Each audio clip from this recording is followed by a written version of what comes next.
Yo, buenas noches, agradezco la invitación en torno a este tema tan bonito. Te cuento, soy fonoaudióloga de la Universidad Nacional y trabajo en la Corporación Síndrome de Down, acá en la ciudad de Bogotá, desde hace 14 años. En este tiempo, digamos que he podido tener la oportunidad de trabajar desde bebés, chicos de 3 meses. He apoyado procesos educativos, chicos que están estudiando primaria, bachillerato, y también he trabajado con población adulta. Es una experiencia muy bonita y sé que el día de hoy tengo un reto bastante grande porque pues, tú me hablabas del rol del fonoaudiólogo con la trisomía 21 y es un rol bastante amplio. Espero pues poderlo abordar y resolver pues, las mayores inquietudes que ustedes tengan.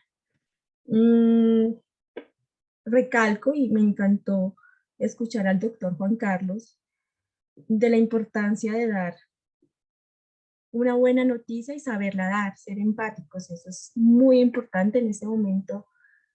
Nos están llegando más familias muy dolidas, muy maltratadas.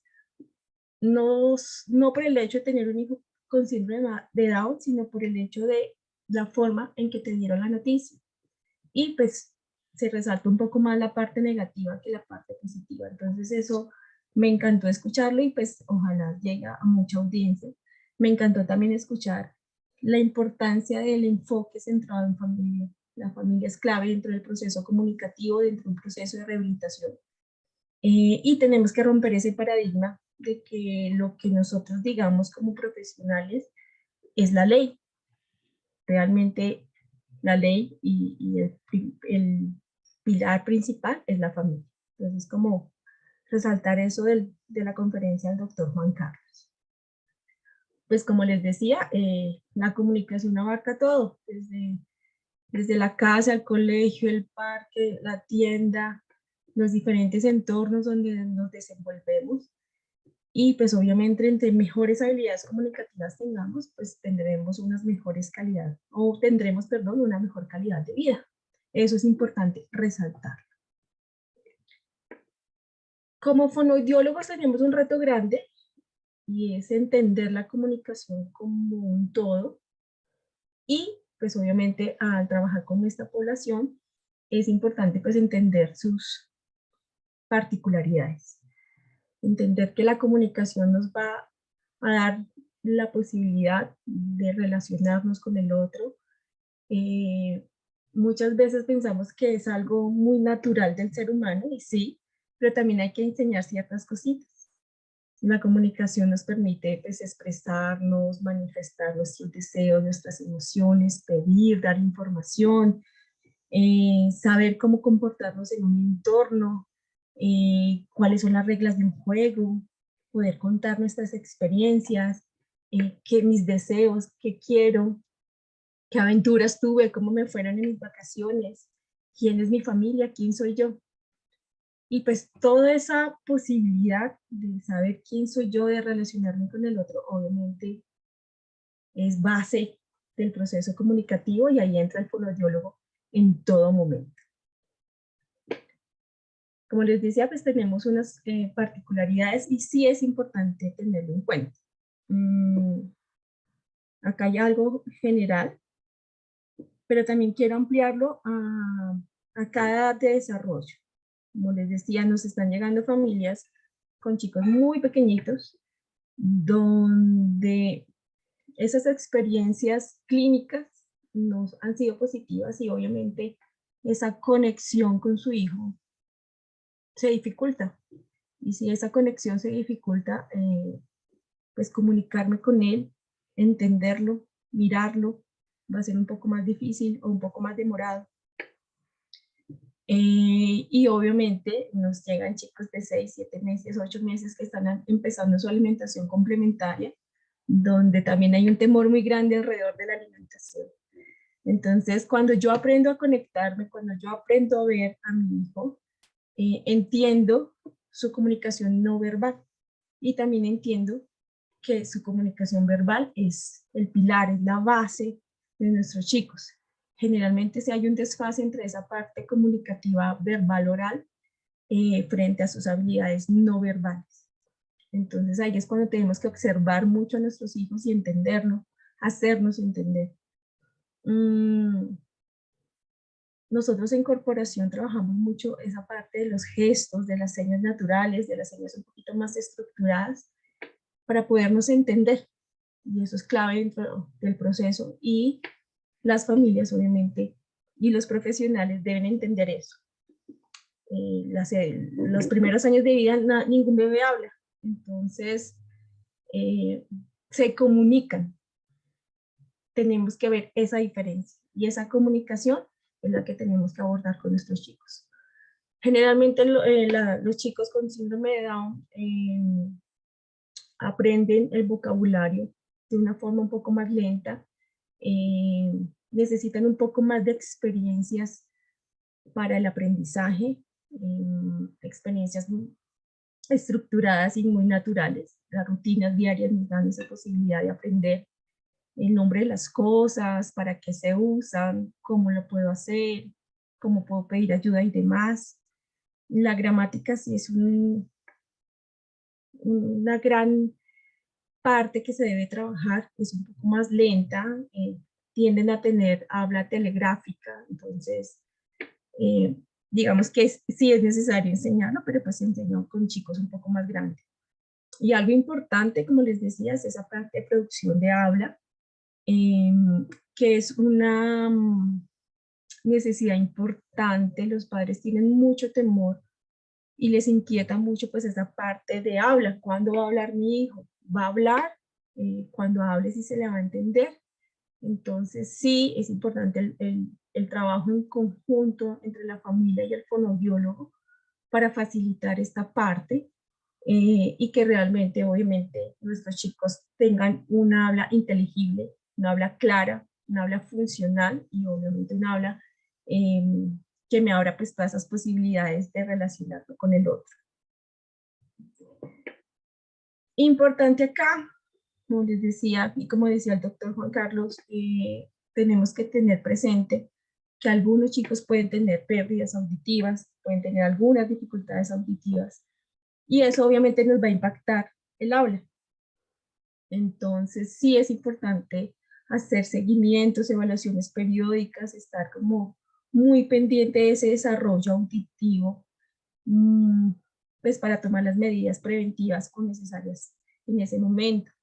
Nos están llegando chicos con pérdidas auditivas mixtas, con pérdidas auditivas profundas, entonces la respuesta ahí cambia, el proceso con familia es diferente. Obviamente clave como familia, el contacto visual. Siempre es importante mirar a nuestros hijos, hacernos entender. Nosotros tenemos que hablar un poco más claro, dependiendo del nivel comunicativo de nuestros hijos. Y en corporación, ya cuando nuestros chicos son un poco más grandes, usamos algo que se llama comunicación bimodal y también tenemos los amplificadores auditivos. La comunicación bimodal, no sé si lo conozcan, es el uso de la palabra con la seña tomada pues, de la comunidad sorda. Entiendo que nuestros chicos no son sordos, pero como dice acá, es un facilitador temporal. Ese sistema de compensación debe desaparecer, la seña debe desaparecer para que quede la palabra, pero es un facilitador en el sentido de podernos comunicar y podernos entender. Sí tenemos obviamente una pérdida auditiva, es importante el uso de audífonos, el entrenamiento auditivo muchas veces se hace con instituciones aliadas para favorecer el habla y el entrenamiento auditivo y obviamente cómo hacer las compensaciones y toma de decisiones oportunas dependiendo del caso. La mayoría de nuestros chicos, digamos que tienen una audición normal y eso obviamente nos facilita el proceso dentro de la corporación. Si no, pues como les digo, tenemos nuestras instituciones aliadas. Clave aquí, como les decía, dentro de la comunicación, la parte de comprensión y la parte de producción. Son dos aspectos diferentes de la comunicación. La familia juega un papel importante. Yo tomé esta imagen de internet, pero es una imagen muy bonita donde está el adulto con el niño en un juego aparentemente de loterías, donde nosotros aprendemos el vocabulario y aprendemos el vocabulario en la interacción con el otro, donde la mamá me muestra que llega papá, entonces yo saludo a papá y papá me alza y entiendo que ese señor que llega allá se llama papá. O cuando mamá está dándome la comida y me dice, mira tu cuchara, coge tu cuchara, mira la cuchara que te regaló la abuelita, entonces voy entendiendo que eso se llama cuchara y que eso me sirve para comer. Con el tiempo quisiera que mi hijo me dijera cuchara, dame la cuchara, alcánzame la cuchara. Entonces sí es importante, sobre todo en las rutinas diarias, aprovechar los momentos para hablarle a mi hijo. Hace poco una mamá me decía, profe, ¿qué hago yo para que mi hijo hable? Háblale a tu hijo, míralo, cuéntale qué le estás haciendo, qué actividades están haciendo en la vida diaria, qué alimento le vas a presentar el día de hoy, qué ropa, qué color de ropa tiene puesto. Y es una forma natural de comunicarte y de aprender. Eso a nivel comprensivo. Y a nivel expresivo, pues vuelvo y juega acá.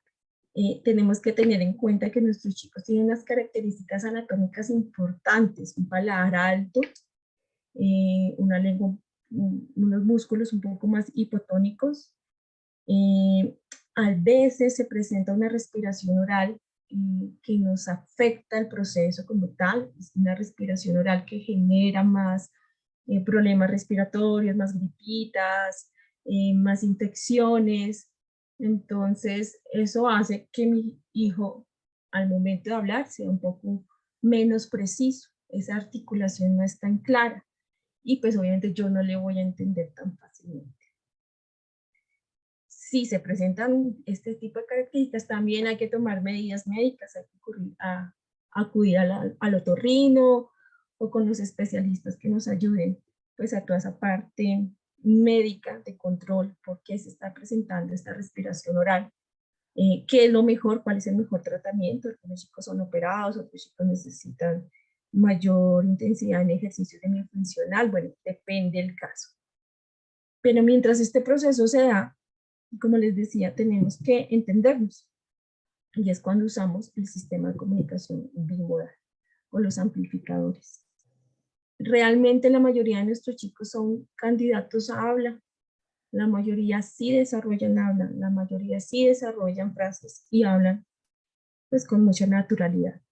Pero este proceso es diferente en cada individuo. Se puede demorar un poco más en unos chicos que en otros. En ese sentido, pues tenemos que facilitar. Entonces aquí les invito pues a entender la comunicación bimodal como un puente, como una herramienta y a no tenerle miedo a esa comunicación bimodal. Existen otras instituciones que usarán otros recursos, un poco más las láminas, un poco más los pictogramas. Digamos que depende mucho del enfoque que se maneje, pero sí es importante ir acompañando a la familia en ese sistema de comunicación que le dé herramientas para aprender y que le dé herramientas para hablar de manera posterior. Y acá obviamente entran en juego también las experiencias que tiene la familia. Una familia que lee todas las noches es diferente a una familia que tiene otro tipo de hábitos a la hora de acostarse.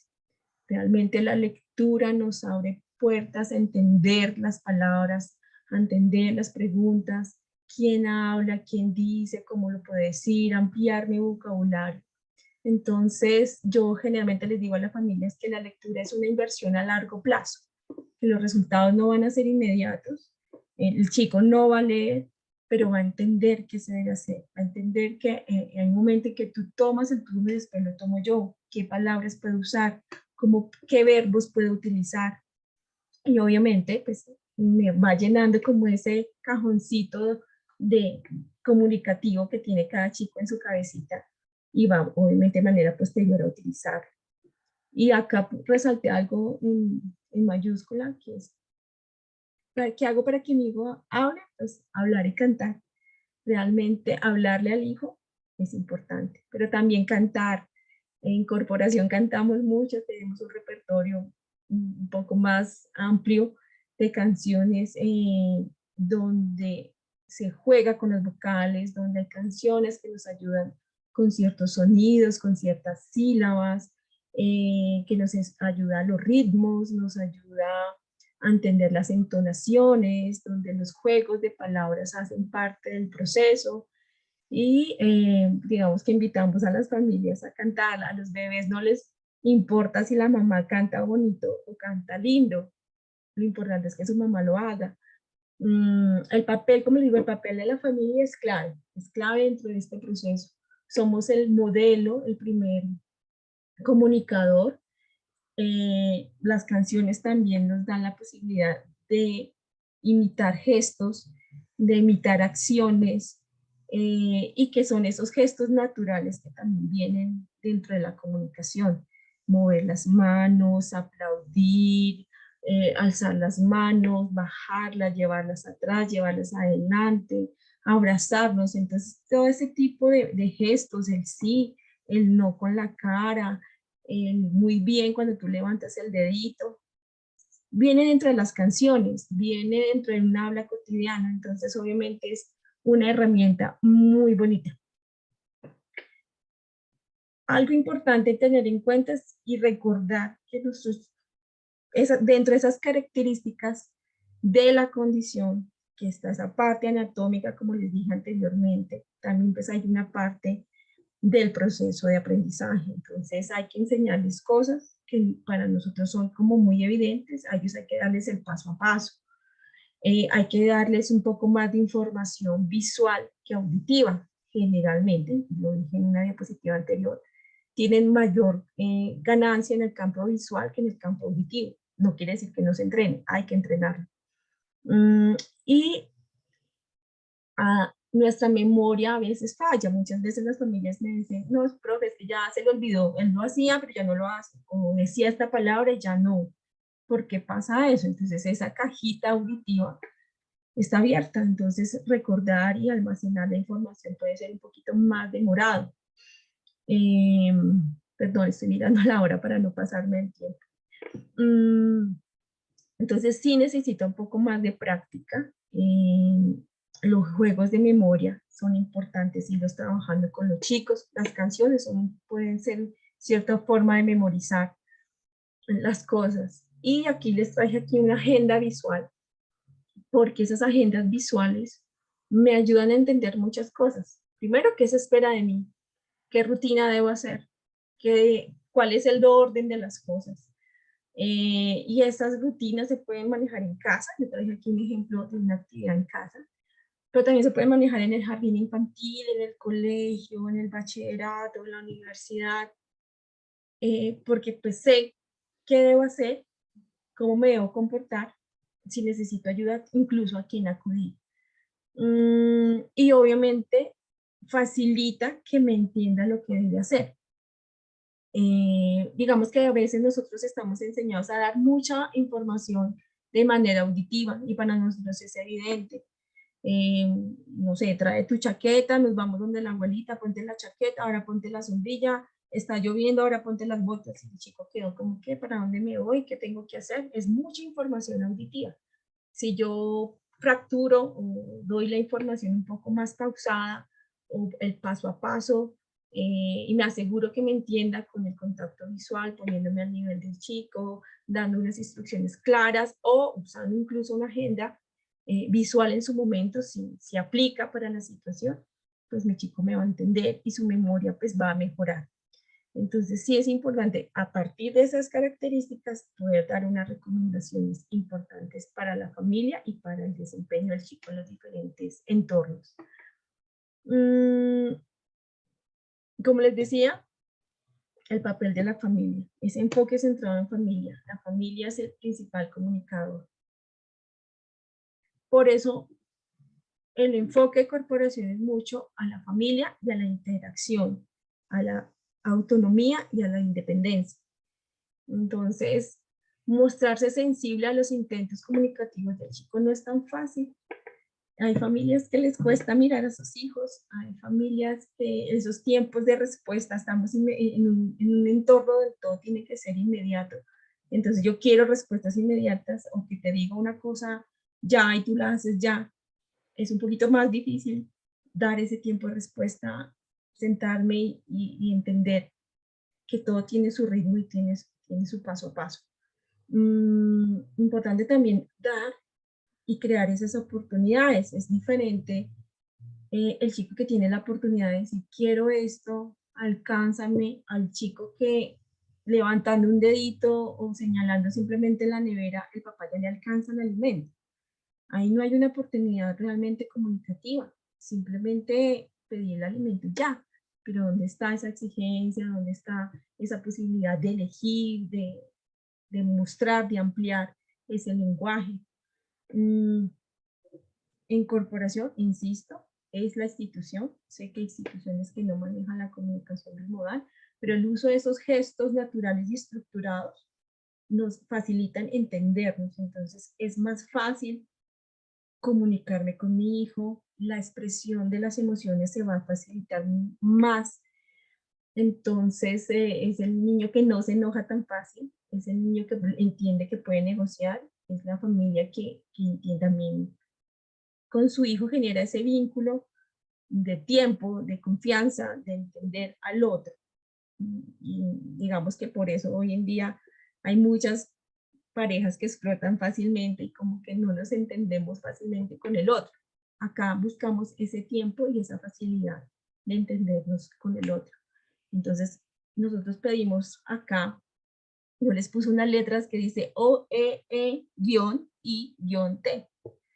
que es esa posibilidad de observar a mi hijo, de escucharlo, de esperar, de interpretar su comunicación no verbal o sus aproximaciones a palabras, y trabajar, traducir, ampliar esa comunicación que el chico tiene en ese momento. Digamos que no es tan fácil de entender, pero sí nos posibilita el que la familia se gradúe, en que el niño entienda esos tiempos y cómo se puede comunicar con el otro. Yo acá les pongo unas fotos de una familia mirando hacia arriba, aparentemente mirando hacia arriba, pero están en un proceso de atención conjunta divino, donde todos están observando un objeto y donde están conectados, aunque no se estén mirando entre ellos, que es diferente a la otra imagen, donde el niño está conectado con su papá en una interacción uno a uno, en el frente a frente. Y si se están dando cuenta, el niño le está mirando muy bien la boca. Entonces, por eso también nuestras comunicaciones con el otro deben ser un poco más claras. Ese tiempo de respuesta, ese tiempo de ejecución, el uso de frases sencillas, el uso de un poco más de pausas facilita que mi hijo me entienda, que yo lo entienda a él, que nos comuniquemos de manera efectiva y que logremos obviamente un proceso un poco más natural. Y pues obviamente que el éxito de la comunicación se dé. Y acá pues como les decía, lo traje aquí a colación porque en este momento es la inquietud más grande de la familia, que es la parte de la comunicación, perdón, de las habilidades motoras orales, la alimentación y la comunicación verbal o el habla, ¿sí? Eh, Esto pues tiene muchas formas de verse, pero entender que nuestros chicos tienen unas características especiales en su boquita que también dependen de esa parte sensorial en boca. Hay chicos que no toleran un sólido en boca, hay chicos que no toleran sentir el vaso, sentir una cuchara metálica, adicional que pueden tener una disfagia, adicional que pueden tener un reflujo que marca, que molesta, obviamente en el momento que se me devuelve el alimento, pues me va a quemar, me va a molestar, voy entendiendo que el alimento no es agradable en mi boca o que el alimento me genera malestar, pues yo no voy a comer. Y eso genera mucha angustia en las familias. o que se me untan mucho, o que acumulan la comida en la boquita. Entonces, hay que ver que todas esas necesidades o todas esas particularidades de los chicos, no en todos los casos, son importantes abordarlas desde un odontólogo, desde el pediatra, desde el terapeuta ocupacional que trabaja de la mano con el fonoaudiólogo, desde la postura, desde el trabajo que se hace en terapia física, fisioterapia. Es claro, o sea, nosotros no somos unos entes aislados para trabajar esas habilidades motoras orales, sino que trabajamos en equipo. Para arrancar la alimentación complementaria, pues necesitamos primero la autorización del pediatra. Adicional a la autorización del pediatra, necesitamos una muy buena postura, que el niño esté muy bien sentado, que tenga un control de cabeza muy bonito, y pues que no tengamos unas necesidades sensoriales en boquita que nos impacten realmente el hecho de tolerar, explorar el alimento.